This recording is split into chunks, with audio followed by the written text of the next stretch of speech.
Hello and welcome to Untitled Designs. Today's video is a follow-on from the previous video where I created the purple wave using a rope to create the shape.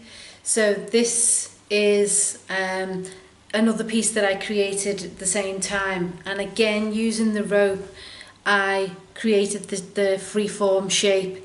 Now the reason why I use the rope on this one is to show you that you don't necessarily have to have all the ingredients that I have. You don't have to go out and buy trays to do the shapes, or you don't need to go and buy silicone to create the shapes. You can actually use items that you have around the home. So for this one I used, what was it now? It was rope from a washing line.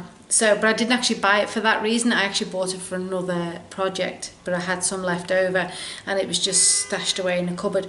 Anyway, the thing with the rope is you can create any shape that you want for your pouring.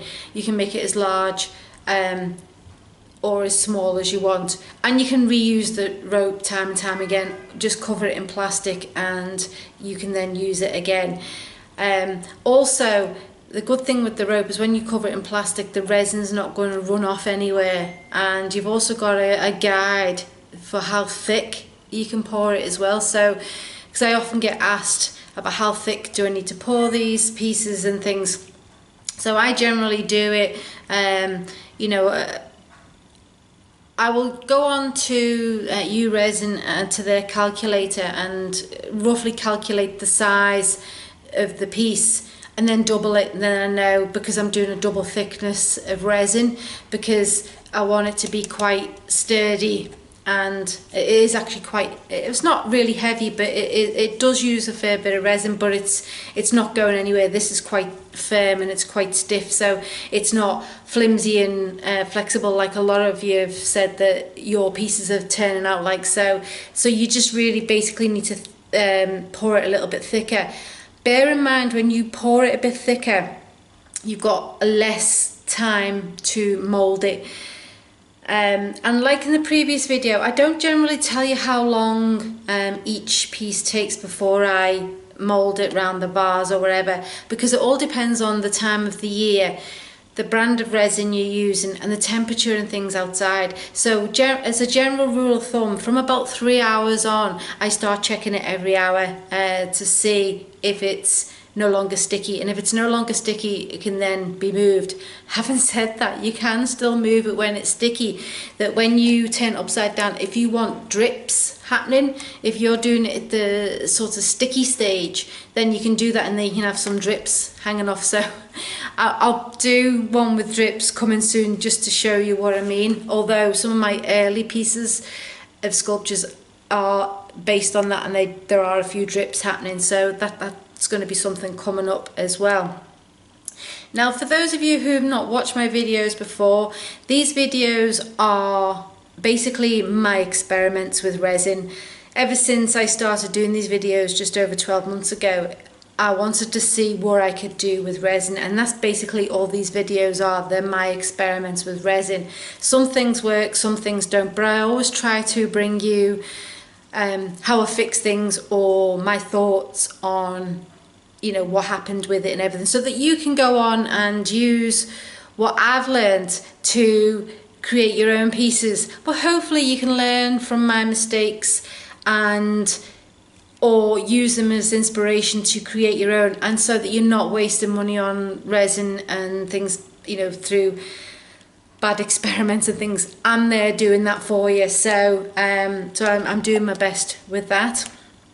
I just wanted to show you as well, and I don't know whether you can see it on here. I've actually bought myself a resin engraver. It's not a resin engraver, sorry, it's just an engraver, but I'm using it to engrave the resin so that I can sign my pieces. So I've started signing the pieces in the corner and on the base of the sculptures. So it was just a little thing that I thought I would start doing, because quite often a lot of people ask how you sign your pieces, and I didn't want to just sign it with a pen. that can then be rubbed off. And previously my pieces I would just sign the back, but now I'm actually engraving my signature on the front. It's not the best signature, but it's my signature, and so it's to show that it's something I created. Now I wanted to ask you the question. As you know, I've written a book, The Essential Guide to Resin Art Techniques. Now I'm in the process of writing another book, and I've got a few ideas for some other books.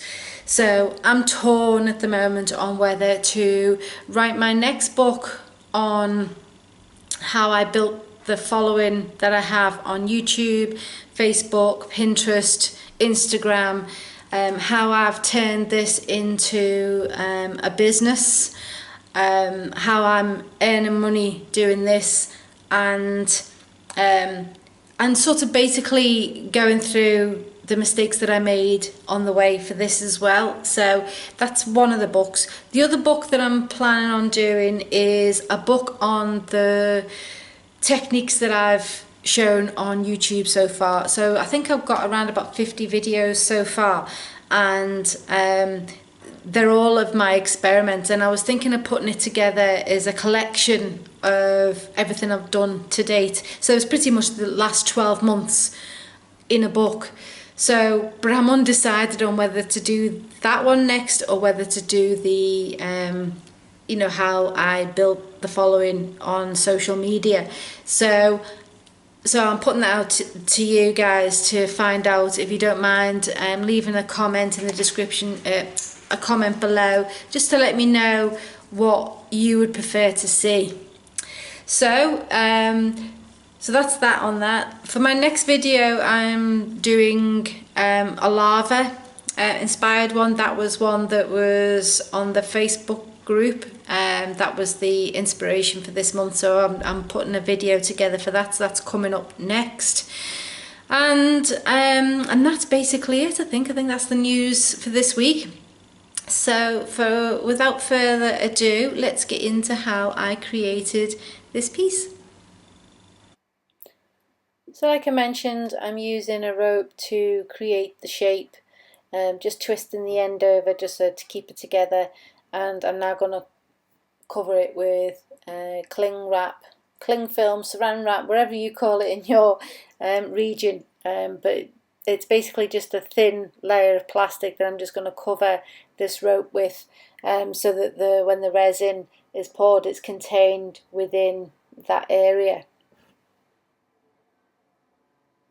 Now, it doesn't need to be perfect or anything like that. I'm just placing it as best I can, because I quite like using the cling film because it sort of lies flat, and so you get good shape happening with that.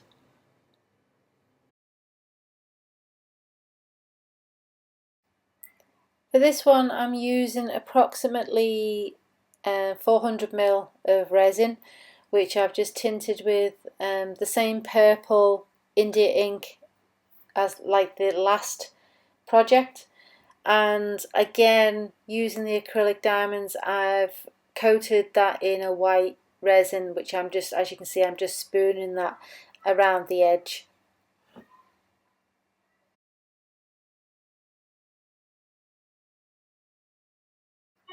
And so once I've done the outside edge, I'm now using a spoon to just put some clear gems in there, just to add extra sparkle and extra depth around the edge. I'm being careful not to place any in the centre because I don't want any on the base of the piece, so just adding that around the outside.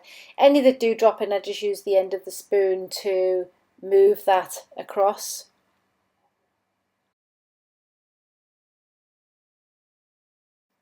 If you've watched these videos before, you'll know that I like to use these acrylic diamonds because they work really, really well in the resin.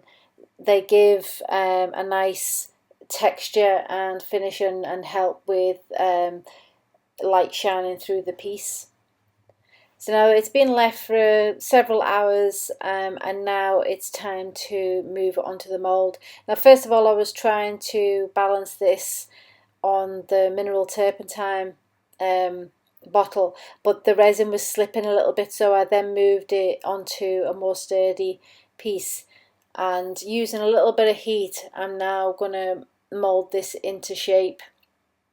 Now these cones I bought the other day from a craft store. I'm just using them to help mold the shape. You don't have to use these. I was just looking for something a little bit different from what I've done previously. And once you're happy with the shape, it's just time to leave that overnight to cure. And that's it, a quick and easy resin vase sculpture, or whatever you want to call it. As you can see, it was quite an easy process to do. If you like this video and like to see more resin ideas, then please subscribe to my channel, or better still, go and browse my other videos. I have plenty of videos to keep you inspired. So, see you in the next video. Bye for now.